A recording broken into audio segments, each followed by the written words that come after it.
central, esse lugar é móvel, esse lugar é múltiplo, esse lugar se transformou, mas é um lugar central, é um polo central de produção de história da cidade. Isso aconteceu nesse seminário, desde 1990, para fazer 30 anos. Eu tive a sorte de participar de praticamente todos eles, inclusive do primeiro.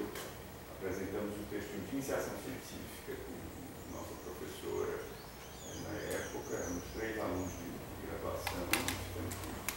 Foi um privilégio assim, participar daquele incrível seminário que estavam lá os historiadores, os geógrafos, os cientistas sociais, com toda, assim, talvez da maior importância, pensando o que seria fazer essa história da cidade. Milton Santos, Sidney Chalupes, Francisco, a Estela, aquela conferência da Estela foi extasiante. As 7 portas. É porque ela já chamava as 7 portas, mas ela não desenvolveu todas. Enfim, foi extasiante, foi uma coisa assim, foi uma experiência magnífica, extremamente sugestiva, que parece ter, eu concordo com a Paola, parece ter, em um certo momento, paradoxalmente, se diluído. Por que eu acho que se diluiu? Porque aquele seminário de 1990, junto com as sessões número 5 das Ampulhos, né? E acho que começou no 4º Congresso da Ampulha, depois no 5º da Ampulha, aqui em Salvador, que eu vendi em 1991, se fortaleceu. E eram 10 trabalhos, só depois virou uma sessão grande da Ampulha, muito concorrida. Mas, enfim, era um momento em que uma série de urbanistas estavam dizendo: vou fazer história da cidade. O campo do urbanismo estava se dissolvendo. As instituições de urbanismo, planejamento metropolitano, nacional, federal, municipal estavam se diluindo. A quantidade de massa crítica e de massa intelectual disponível era grande naquele momento. Anos 90, tudo isso está se quebrando, com a onda neoliberal, o planejamento, todo esse universo, está pondo muito professor e muito que dava consultoria para cá e para lá à disposição da universidade para pensar outras coisas. A história veio, e eu acho que a Ana Fernandes fez essa reflexão retrospectiva em relação às motivações do Ana, uma colega, sobre as motivações que levaram 2 doutores em planejamento urbano a embarcar nisso aí. Não existia essa massa crítica dentro do campo da arquitetura urbana. E foi importante, portanto, requisitar outros campos de conhecimento com grande intensidade sobre o que aconteceu naquele começo. É porque eu acho paradoxal, porque esse passo foi um passo que representou uma tentativa de emancipação da pesquisa histórica em relação às tarefas do planejamento. A história do planejamento deixou de ser o capítulo introdutório dos planos. Desde os anos 20, dos anos 30, os urbanistas aqui no Brasil faziam suas histórias para estudar o que? A ossatura da cidade, como é que ela se constituiu. Atílio Corrêa Lima, quando faz seus planos de cidade, é disso que ele fala. Ele usa a história, tem aqueles introitos históricos, para subsidiar ou justificar, como memoriais de arquitetura, né? Para justificar o tipo de intervenção que vai se propor. Esse tipo de operatividade do discurso histórico foi se quebrando. E os anos 90, de fato, é um momento de emancipação da história em relação a essas tarefas operativas. E isso coincide, é muito curioso, porque isso vai avançando. Nós vamos formando grupos, vamos formando redes, as pessoas vão defendendo suas teses, seus mestrados, isso vai se adensando. E, à medida em que a gente se emancipa do urbanismo enquanto campo profissional, a gente também se distancia desses. Então, é muito curioso que, num momento em que a gente está num caminho de constituir, consolidar um campo em história do urbanismo, a gente se fecha desse nicho. A gente se ter o satisfeito em relação a essas conquistas em relação ao campo, quebra uma interlocução e mesmo que se mostrou extremamente estimulante e proveitosa no primeiro, sobretudo no primeiro, que é o único que tem história urbana do seu tipo. Então eu acho isso muito paradoxal e acho isso lamentável. Eu espero que isso seja pouco. Agora, por que eu acho que tem uma virada histórica? desde 2002, 2004, 2006, a questão das tradições historiográficas se impôs dentro desses seminários. Então, ontem eu me referi ao seminário 2006 aqui em Salvador, 2002, em que vieram Anthony Sutcliffe falar do que era a história da cidade, a história do urbanismo na Inglaterra, a história do planejamento lá na Inglaterra, na Grã-Bretanha. Como é que esse campo foi se constituindo? Veio o Guido Zucconi para fazer o mesmo em relação, sobretudo em relação às tradições mais antigas de monografias da cidade, de guias turísticos de cidade que formaram um estilo historiográfico próprio ali. Veio o Arturo fazer aquele grande panorama dos livros de história do urbanismo desde os anos 50 para cá, na América Latina. Ou seja, houve, dentro do campo, uma tomada de consciência da necessidade de pensar as maneiras de narrar, ou as tradições intelectuais dentro da área de história da cidade. Isso se aprofundou em Vitória. Eu lembro que o tema As Ideias Estão no Lugar, não é? As ideias estão dentro no lugar, as ideias no lugar. As ideias têm lugar. As ideias têm lugar, etc.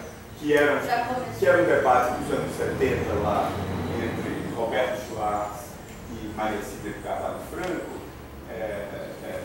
Estão no lugar ou estão fora do lugar? Que lugar é esse?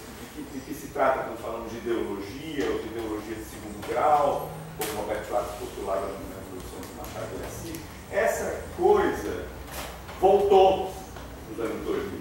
Eu diria que isso voltou porque isso nunca desapareceu. Que foi publicado. Voltou, mas veja, qual era a questão? Era a circulação das ideias.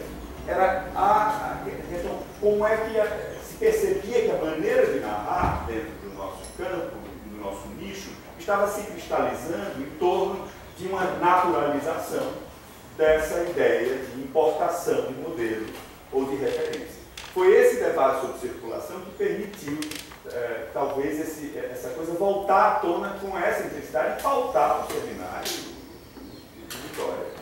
Enfim, eu acho assim, que tem eu sinceramente, ouvindo vocês, eu concordo com tudo. E acho que não tem divergência nenhuma. Acho que a minha sensação é que não tem divergência nenhuma. Eu acho que está.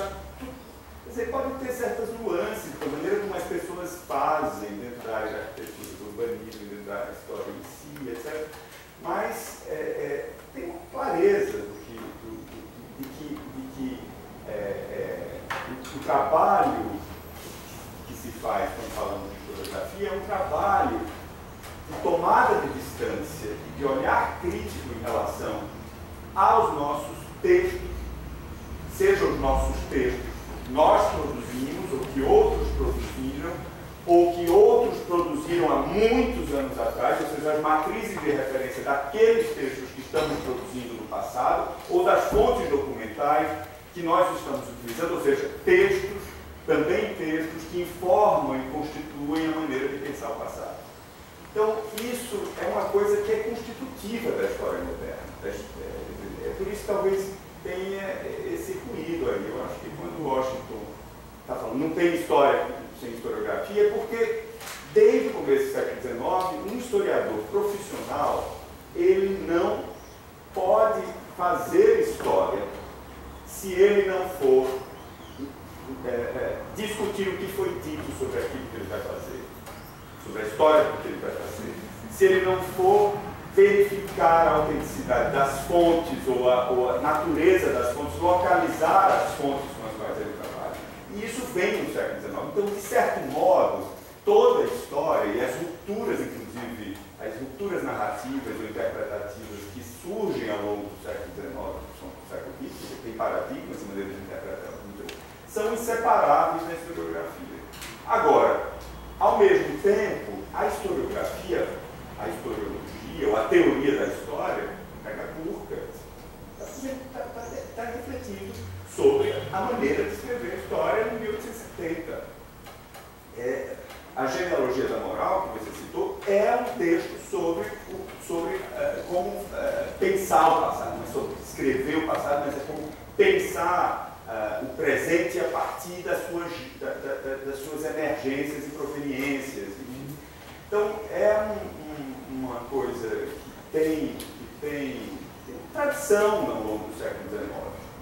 Vocês se referiram ontem a Dieter Rickert, todos esses historiadores alemães estão fazendo teoria da história o tempo todo, eles estão preocupados em como pensar não só os conceitos, mas também a maneira de escrever, mas também as tradições intelectuais que eles estão ligados, fundar novas tradições intelectuais, contribuir certa cultura. Então, só para dizer, eu acho que não tem grandes divergências, ainda que cada campo haja de outra maneira. Como é que eu entendo historiografia? E eu acho que tem muita gente realmente, como a Paula lembrou, e a Margarete também lembrou, em nossa área, que não faz essa distinção, que eu acho importante ela ser frisada, porque é o que permite a gente olhar criticamente para a nossa produção escrita. Eu sei, eu converso com meus colegas, e eles sabem que eu tenho essa disciplina na graduação e na pós-graduação de historiografia da arquitetura. E eles dizem, mas afinal, o que é historiografia? Qual a diferença? Não vejo, na primeira frase, quando eu abro o curso, eu digo, olha gente, a gente aqui não vai estudar história da arquitetura. A gente não vai fazer história da arquitetura moderna, a gente não vai fazer história da arquitetura contemporânea, nós vamos trabalhar com as categorias, com as maneiras de interpretar, com os textos a respeito desses temas. Exatamente. Com os autores, suas inscrições institucionais, intelectuais, com quem eles dialogam, com quem eles aprendem a fazer história, como é que seu pensamento, seus livros mudam de uns para os outros, com que interpretações eles estão dialogando, quais são os seus compromissos práticos com os objetos com os quais eles estão fazendo, como é que eles ensinam, e como é que seu texto dialoga com sua atividade profissional ou acadêmica, com a tradição, enfim. É disso que a gente vai falar. E isso, quando a gente começou a fazer esse curso, eles disseram, a gente não precisa fazer isso. A gente simplesmente lia os textos dos historiadores da arquitetura. Não existia. E eu acho que isso é um vício de todas as escolas de arquitetura do Brasil. Não acho que é um espaço fácil de se encontrar, mas para a gente é um desafio enorme instituir essa discussão. Porque existe, primeiro, uma representação de que a história é subsidiária ao projeto e ao planejamento, que é uma tradição que vem, claro, de uma ciência social aplicada, que vem, claro, de uma atividade fortemente enraizada no mercado de trabalho liberal, né? Mas no mercado de trabalho extra-acadêmico. Isso, eu acho que, por isso, para a gente é muito importante estabelecer esses fóruns, estabelecer essas discussões. Mas eu entendo historiografia, primeiro, é um conjunto de textos. É uma coisa elementar, é um conjunto de textos. Textos, não quaisquer textos. Não quaisquer textos. Não é quaisquer textos. São textos que ou são produzidos com objetivos explicativos, interpretativos, organizativos, organizar os eventos do passado, ou são os textos que serviram de base a esses textos. Então, esse conjunto de textos, que são os textos em si, o livro lá do Sidney Chalup sobre o Rio de Janeiro, o livro do Nicolau sobre São Paulo, um texto. Mas os textos de referência, esses textos também fazem parte da historiografia. Os textos, seja documentais, sejam textos produzidos por historiadores, são parte desses textos. Isso é uma primeira coisa. Isso exige que nós estudemos textos, autores e linhagens intelectuais, ou linhagens historiográficas. Uma segunda coisa, historiografia é modo de escrever. E eu acho que isso todo mundo disse. historiografia é o modo de escrever e suas circunstâncias de produção. Seja a biografia, existe, desde o começo dos anos 2000, existe uma discussão maravilhosa sobre a biografia e sobre o banimento da biografia do campo historiográfico. Pela historiografia científica, por vocês, que transformaram biografia em uma coisa proibida, é coisa de romancista, é coisa de ficcionista, porque o Bourdieu fez um enorme desserviço naquele texto, serviço não, mas eu acho que está no debate, mas aquele texto, a ilusão biográfica, é maravilhoso, eu uso o tempo todo, mas o texto do Bourdieu, que é de 1980, contribuiu fortemente para resgatar... Porque as pessoas estão lendo historicamente Bourdieu. Não, o Bourdieu está se batendo sobre a questão biográfica que está latejando, e ele não quer falar dele, mas depois tem que ver negócio, tem que ver americano, senão você fica preso na leitura de Bourdieu. Então tem que imaginar Bourdieu é um sofrimento nosso em 20 anos, e o que ele faz? Ele está... Desculpe, Zé. Não, mas quando eu começo a falar, eu não deixo que me Só fazer uma observação que o Dotz trouxe de novo a biografia, biografias cruzadas, o Guarani. Tá voltando. O Dotz sobre o Peraí, é minha Mas olha, eu acho que a biografia está florescendo nos anos 2000, a reflexão sobre a biografia, sobre o gênero biográfico, está florescendo de uma maneira extremamente interessante.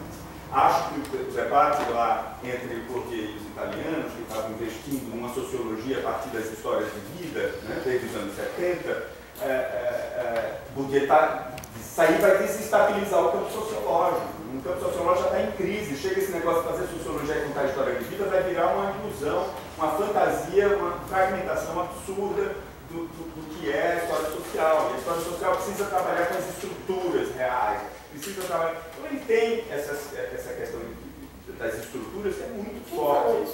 Desculpa que eu estava na informação. No livro do Dotz, ele cabeça esse debate entre Bourdieu e os italianos. Sim, Dotz sobre...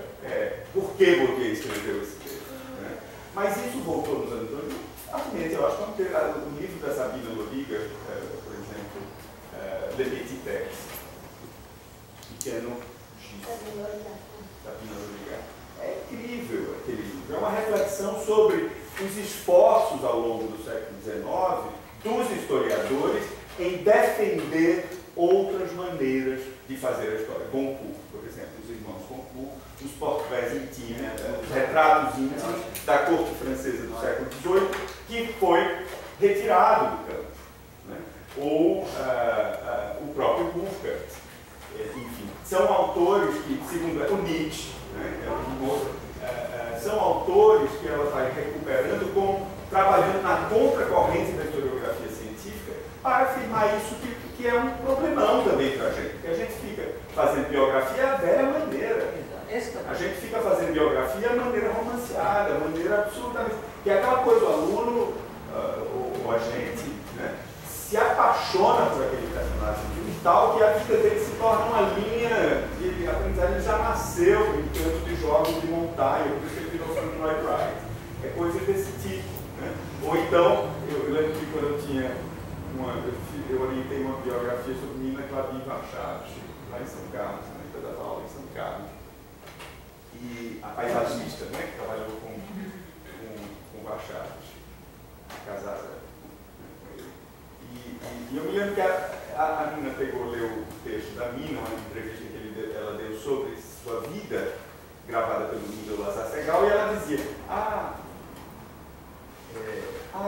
meu interesse paisagem foi quando eu era criança, meu pai, enfim, nos levou para Berlim, nós fomos ao Tiergarten, enfim, eu caí de amor por aqueles jardins, aquelas florestas, etc.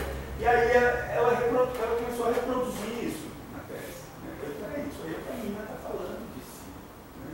Vamos colocar nos problemas aí. O que significa a Nina, uma mulher, fazer paisagismo nos anos 30, nos anos 20, nos anos 30? Quem fazia paisagismo nos anos 20, nos anos 30? Por que uma mulher está fazendo isso? Por que ela faz só para as casas do marido? Por que ela não se profissionaliza? Por que ela tem essa necessidade de resgatar esse passado infantil e familiar para falar de sua profissão, de escolhas? Ou seja, as questões de gênero foram permitindo desnaturalizar essa autonarrativa biográfica. Enfim, mas eu acho que tem 1000 problemas na biografia, acho que tem 1000 problemas na monografia, eu acho que tem 1000 problemas na crônica. Acho que a crônica tem 1000 problemas. Não se trata de a gente voltar à Idade Média, não é? Eu não acho que é por aí. Agora, não que essas escritas não tenham suas possibilidades, não tem nada a dizer.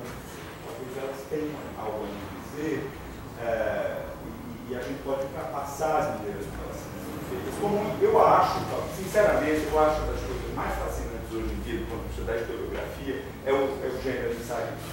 Acho que o ensaio, de fato, acho que a gente pratica pouco aqui no Brasil, mas eu diria que a melhor produção historiográfica hoje no mundo é Picote ensaístico, onde essa separação presente, passado e futuro é absolutamente irrelevante. É absolutamente irrelevante. Você pode falar da Segunda Guerra Mundial para falar do pós-moderno, ou você pode falar do Mies van der Rohe para falar da arquitetura cross-dress.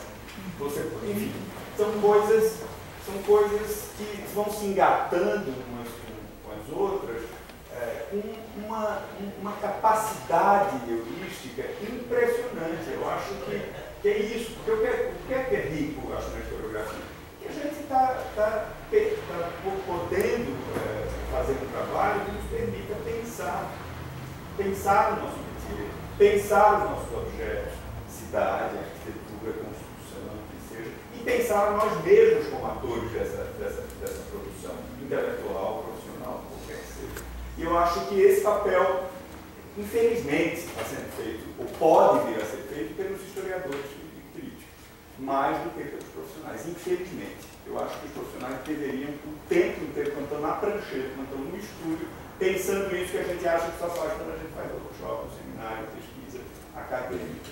Então, bom, só isso. Eu queria já começar fazendo uma pergunta para a Margarete, porque eu acho que você colocou uma coisa. Bom, Pode, por favor, livremente, Zé. Aqui a gente conversa. Você colocou uma coisa. Para bem, mas é porque, mas eu disse. Não mais como ofensa, nem como uma elogio. Não, mas se eu fizer uma pergunta, você não vai parar de falar. Não, você faz a pergunta. Assim, ó. Encaminha. Você faz a pergunta, ela anota a pergunta, todo mundo faz pergunta e depois quem quiser falar. Perfeito. Então tá bom. Bom, Margarete, eu acho que é bom. Você falou uma coisa que eu acho que é muito importante. Você, lá na França, se dá conta, né, sobre a relação entre a maneira de pensar a palavra, a história, de fazer história e determinadas culturas ou ambientes culturais. E você sinalizou para uma diferença, quando você está falando do seu trabalho sobre Pedro Capasso, uma diferença central entre como na França se pensava a história e no Brasil estava se pensando a história. Eu tenho a impressão que isso realmente, a despeito de Lévi-Strauss, estava fazendo o que ele estava fazendo lá na França, a despeito de Lévi-Strauss, os franceses são incapazes de fazer. Ou eram, talvez nos anos 80, incapazes de fazer. Aliás, eu acho que um europeu é incapaz de fazer. Porque existe mesmo Michel Foucault, é meio impressionante, né? É meio impressionante. Um homem como Foucault, que escreveu o que Foucault escreveu sobre a história, escreve uma história dos presídios na França e isso é a história mundial dos presídios. Na missão é um livro da história dos presídios na França. E só porque ele se utiliza da categoria inglesa, mas cuja história ele não escreve uma linha sobre a história do presídio, aquilo vira a história universal da prisão. Então, os franceses e os europeus, mas os franceses mais do que os europeus até, eles têm claro, desde o século XVIII, que eles estão escrevendo a história da humanidade. E que o que eles escrevem sobre a história é o pensar conceitual. E o que nós fazemos aqui no Brasil é o pensar empírico, aplicado, é a aplicação desses conceitos. A mesma coisa, talvez, exista em certos centros intelectuais no Brasil e certas periferias intelectuais no Brasil. Nós achamos que nós estamos editando os modelos e as periferias estão simplesmente reproduzindo. Né? Então, em parte as hierarquias de poder, as hierarquias intelectuais desse grande sistema mundial cultural reitera essas hierarquias. Né?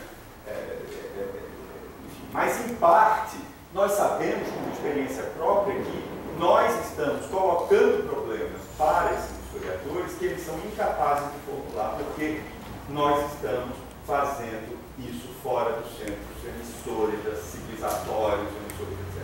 Então, eu não sei, eu queria dizer, eu acho que a mesma coisa, será que também essa diferença entre um país ou uma tradição intelectual de um país como o Brasil, que teve um José Honório Rodrigues, que teve um Caio Prado Júnior, que teve um Fernando Novaes, ele é o José de Souza Reis da USP, até os anos 2000 era o responsável pela disciplina de historiografia, o Jorge Grespan, que é agora o sucessor do Novaes em historiografia, eles não são a mesma coisa que os franceses.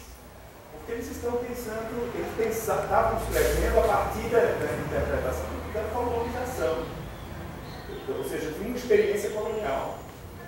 E as rupturas interpretativas que os livros do Caio Prado ou do Fernando Novaes tiveram no entendimento da colônia, vem não só dessa formação intelectual europeia, mas vem sobretudo de uma tentativa de repensar essas relações entre a América Portuguesa e as metrópoles do mercantilismo. Isso, o sistema mercantilismo, né? O sistema mercantilismo com a base do sistema colonial. Então, isso permitiu a eles dar saltos interpretativos, mas saltos interpretativos que talvez na história da arquitetura e do urbanismo a gente não teve. Então, será que isso que você diz em relação às tradições culturais também não se aplica em relação às disciplinas? Ou seja, enfim, será que em parte esse ruído ou essa distância que nós temos em relação aos historiadores não vem dessas compreensões diversas enfim, só para provocar? Mas é uma pergunta longa demais. Peraí, eu tô com mundo. Mas então deixa eu ir ao banheiro. Fumar eu não vou fumar porque em respeito a não perder uma vírgula sua, eu falei, eu deixo fumar para depois. Mas o banheiro é um minuto, tá? Um instantinho. Senão depois eu não consigo responder. Igor, corte para a história esse pedaço do banheiro. Você sabe, o intelectual não vai ao banheiro. Alguém quer colocar alguma coisa? Não, mas as perguntas pra gente pode falar. Eu que aguento, Eu vou fazer história.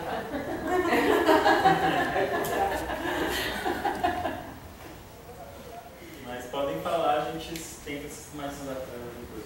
Eu tenho uma questão que é um pouco baseada no que você falou, que todo mundo falou, né? Eu sou um bebê nessa área, né? Estou na graduação, ainda estudo TI, ainda nem tenho arquitetura, então eu, provavelmente vou falar muita besteira aqui. Mas mas hoje em dia a gente vê que a história ela tem sido. Tudo tem sido usado da forma que a gente quer, entendeu? A gente só entende aquilo que a gente quer entender, a gente só absorve o que queremos. Então, por exemplo, tem o guia politicamente correto, incorreto da história, que é utilizado para dizer que negros se escravizaram e logo a gente tem que ignorar todo o passado de exploração porque eles que se venderam. Entendeu mais ou menos? Então a minha pergunta é a seguinte, essa questão até que ponto essa crítica a gente está colocando o nosso ver nesse arquivo, nesse produto que a gente está fazendo e acabamos manipulando um pouco os futuros que vão ler aquilo, ou a gente está desmerecendo uma parte da história por causa do nosso ponto de vista. Não sei se eu consegui ser clara nessa minha...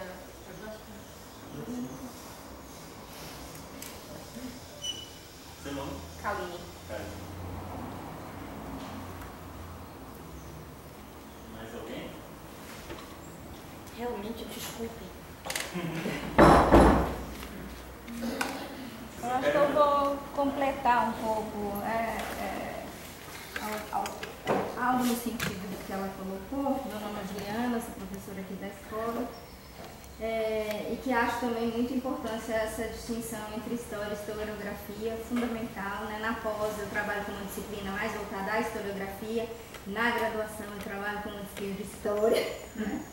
Daquela mais longa, né? E aí procuro também sempre colocar em xeque essas questões do mesmo modo que eu mesmo estou apresentando, né? Para que isso não seja naturalizado, não seja uma certeza, mas um modo de apresentação. E aí, estava esperando um pouco a Margarete chegar, porque eu acho que é fundamental a gente refletir sobre as relações e me intrigou muito a altura das falas. Eu queria que você falasse um pouco mais sobre essas relações, né? As falas, as alturas das falas, os silêncios, e situar, né? Situar essas falas, situar esses contextos, o que a gente é capaz de pensar a partir desses universos. Eu me lembro muito desse seminário aqui em Salvador, né? E era na história da cidade, do urbanismo, um inglês, um francês, um italiano, e eu comecei a ver assim, da onde cada um começa a falar, né? O francês, a história é só dele, o inglês, a história dele e do francês, né? E a gente aqui, vendo tudo isso, né? Então, assim, é um outro pensar mesmo, então eu acho que isso é fundamental. E aí eu fiquei pensando um pouco no que ela colocou em relação a essa necessidade também de um conhecimento consistente, né, para que a gente possa também fazer uma crítica consistente. Né? A historiografia ela só é possível em cima de um conhecimento árduo, né? Enfim, de várias leituras, de um aproveitamento, porque senão ela tem realmente, eu acho, esse risco. Né? E aí, Margarete, eu queria que você falasse um pouco mais sobre essas possibilidades de relações, né? Mas da altura das falas e da espacialidade, que eu acho que é uma questão importante do nosso campo, da gente refletir, né, um pouco o que o Washington falou, qual que é a forma diferenciada da história feita por um historiador, da forma feita por um arquiteto urbanista, como a gente pode trocar, e os outros tantos campos que a gente pode trocar, né? Então eu acho que é um pouco nesse sentido que eu queria que vocês comentassem em geral, né? Especialmente esse silêncio da espacialidade, no falar sobre a história da arquitetura e da cidade e a sua historiografia também. Eu tenho uma quando ele, na verdade, não sei se a gente vai conseguir trabalhar aqui nesse pouco espaço de tempo. Acho que ele precisa de mais tempo para explicar um pouquinho o que ele está trabalhando. Mas de alguma forma eu queria saber se essa ego-história tem relação com o que se tem discutido da autoetnografia, de autoetnografia, e se de alguma maneira essa ego-história não invisibiliza o trabalho sujo que você sempre fala do historiador, selecionar, recortar, organizar, silenciar, que é o trabalho sujo do historiador trabalhando com a autoridade. Então, se nessa reorganização a partir da sua própria experiência, isso não fica invisibilizado. E outra coisa também é que, trabalhando com a história da afeto, muitas da historiografia que se construiu sobre o próprio movimento moderno foi a partir das próprias experiências pessoais desses afetos. Então, depoimentos de uma geração, desse lugar também de referência própria, narrando a história que por muito tempo na historiografia ficou naturalizada. Né? Então, como é que essa história também? Como se fosse também a única forma de construir história da arquitetura, ouvindo esse plano de contato com a experiência acho que eu vou pegar o gancho do Gilson, porque eu seria uma pergunta que eu faria ao Washington. Eu acho que ele fez só a mesma questão com relação a essa história e em relação também com a autogeografia. Eu também conectei isso aqui na minha cabeça. E com relação ao Zé, até trazer um pouco a sua apresentação de ontem, porque você falou aqui na sua fala de hoje que historiografia é um conjunto de textos, né? Na entender não só. Bom você colocar isso não só, porque eu ontem lembro que você começou com a história do prédio lá de São Paulo, de todo aquilo. Ele começou com um monumento, com uma arquitetura construída e falando uma virada historiográfica, com uma relação daquele fato específico com essa questão de fazer historiográfico, né? E que hoje eu achei que você estava meio desmentindo o que você tinha dito, mas que bom você pensa assim, não só. E um fato que você comentou hoje aqui, que eu acho extremamente interessante, quando você fala que a melhor produção historiográfica estaria nos ensaios e esse corte presente, passado e futuro ser relevante, aí eu me refiro a Margarete com relação a isso, porque Margarete sempre puxa essa coisa contingente, né? Entender a contingência aqui mesmo, Bourdieu tem que entender o que está pegando, ela sempre fala isso, tem que entender. Então, como é que a gente trata essa questão desse anacronismo entre tempos e essa coisa da necessidade também contingente, né? Se aí não existe um conflito nesse fazer historiográfico, né? Então, acho que eu só colocar uma questão, várias coisas são interessantes, uma pergunta agora, mas eu acho que é importante a gente marcar esse lugar nesse momento. Quando a Paula fala dos 30 anos, alguns dos casos, outros casos, que é o seguinte, a gente está na iminência, a gente está discutindo história importantíssimo, no momento onde tem uma reescrita da história que nessa fala que ela começou, que é uma negação da própria história, uma reescrita da história que fica numa caixinha, né? Então a gente está...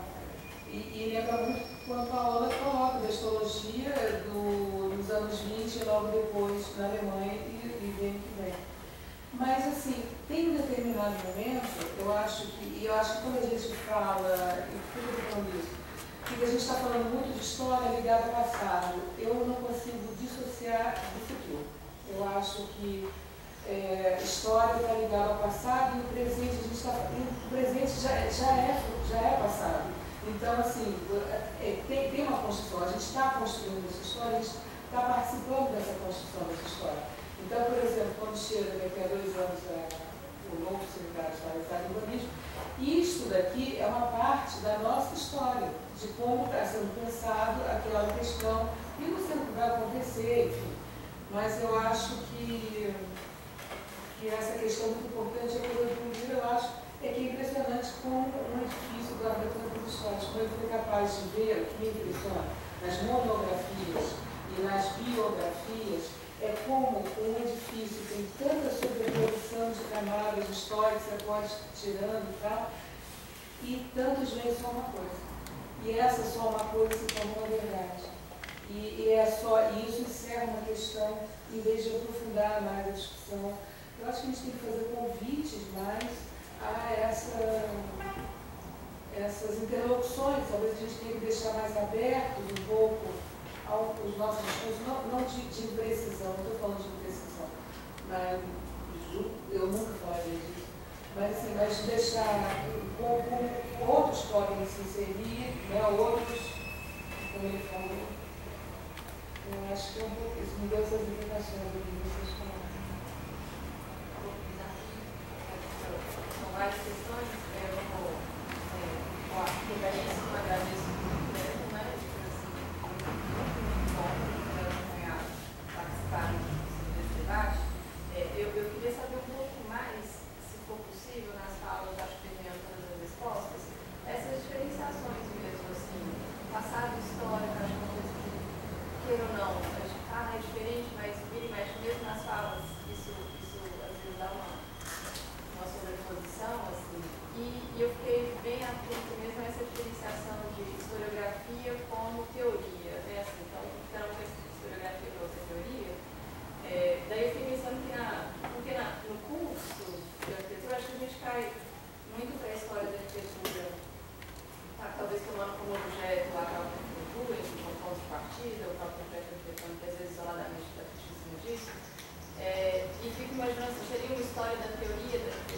acho que muitas vezes isso tinha conhecimento da Karine, inclusive, por comentários um pouco em cima disso, história da teoria, da arquitetura, e aí o que distingue isso então da história da arquitetura, então seria uma historiografia da arquitetura, enfim.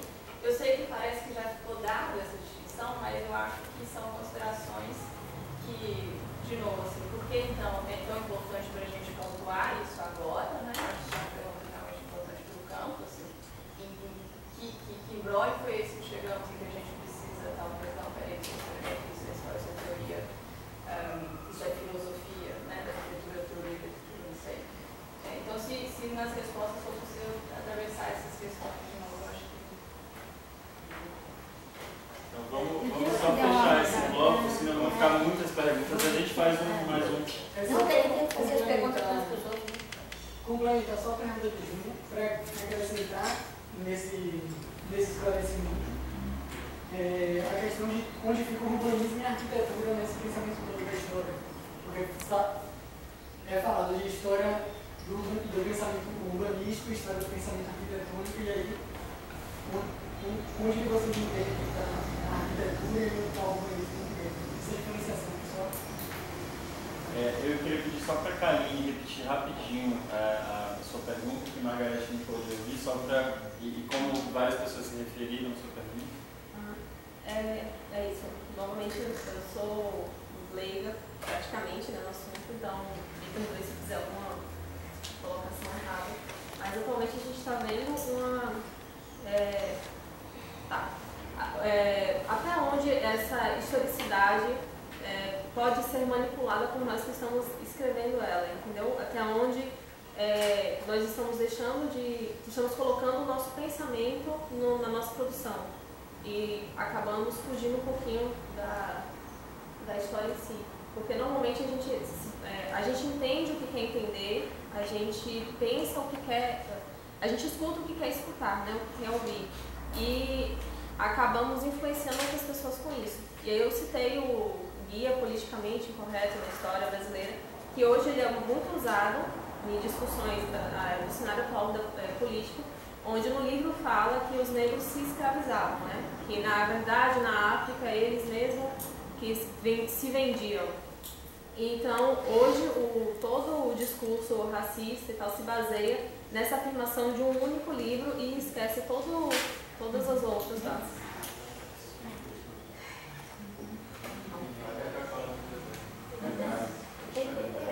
Vocês são tão potentes, a gente não sabe nem por onde começa, fica aniquilado. Vou tentar responder primeiro Zé, né? Primeiro, não vou falar para Zé. Não vou responder Zé, assim, direto. E eu vou formular um convite público ao Zé. E eu vou formular o convite público ao Zé. Cadê a Thaís? Veio hoje? Não veio. Eu vou, porque aqui eu vejo vários membros do laboratório urbano, né? Júnior, Thaís, Nova Geração, Edu. Cadê Léo? Não tá aí. Cadê Ida? Aqui. Cadê Igor? Ali. Bom, tem vários, se não ficar nomeando, não é chamada de presente, né? Presente, professor. Não é isso. Mas é porque eu acho que esse espaço de informalidade ele é necessário. Nós já convidamos várias vezes o professor Estela para debater com a gente, mas a Estela debate, fica concluído o seu tempo, o debate até um certo ponto.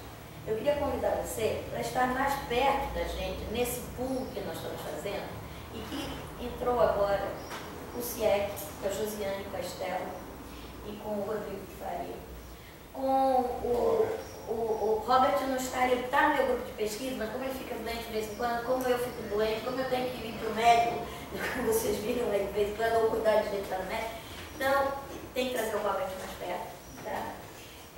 Mas ele não está, mas o CIEC está a Josiane, está o NB, está a UFMG, o NB com o Ricardo Trevisan, e tudo isso, depois tem me ajuda, Paulo, você, estou ficando esquecido. Tem a Rita Veloso, da UFMG. De qualquer maneira, nós estamos tentando, eu esqueci isso. A Cibele não está formalmente, mas está informalmente, tá? É como o Robert. Eu esqueci o nome do Pérez, senão eu já falei todos.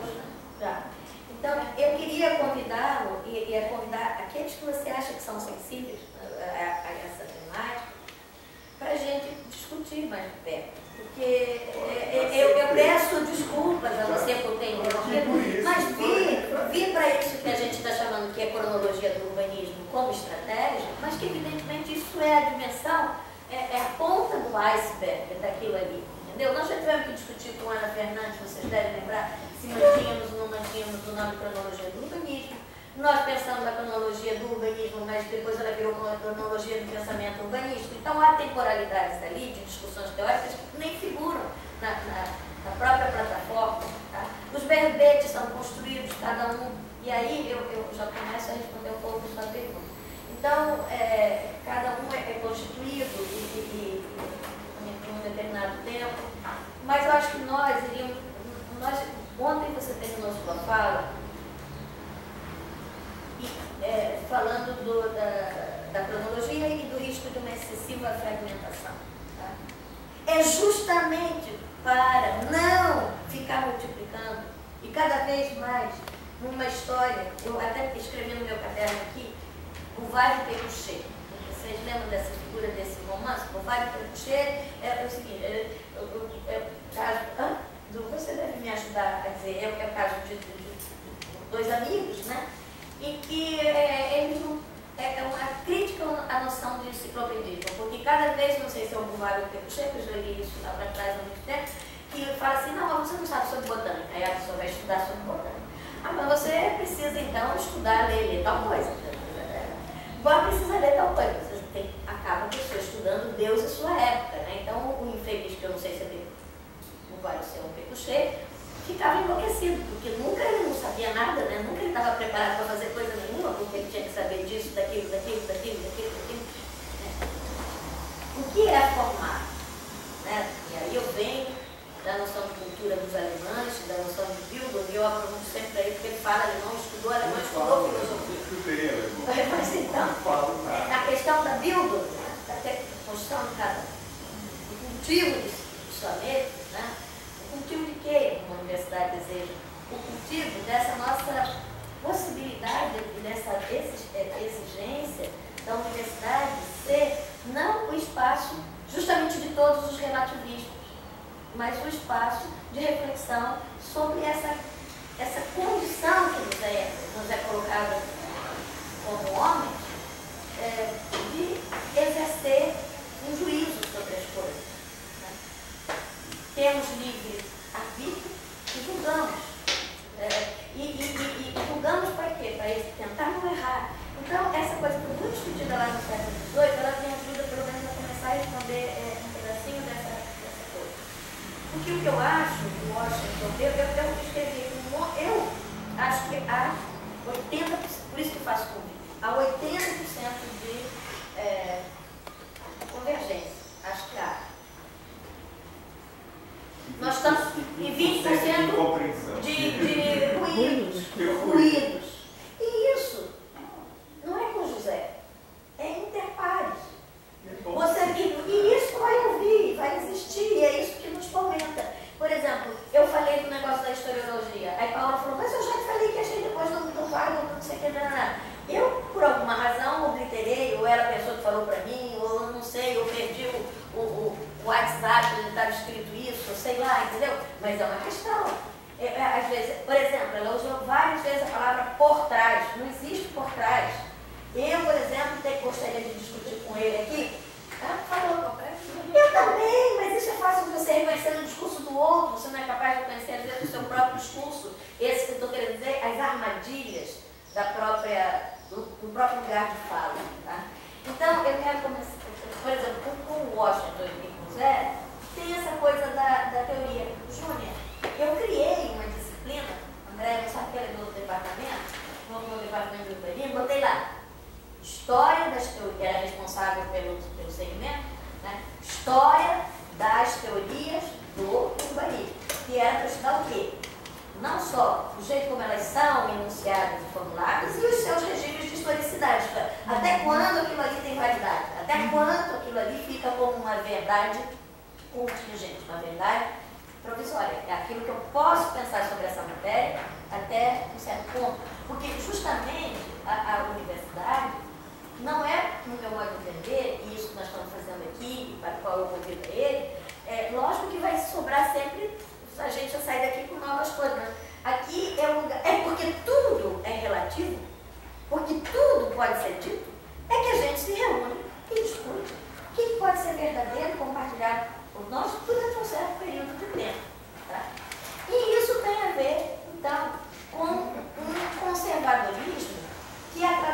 Então, Washington, eu ouso achar que a historiografia ainda tem diferença em relação à história, porque quando você diz, não, na história nós já não temos esse problema, vamos dizer assim, tá?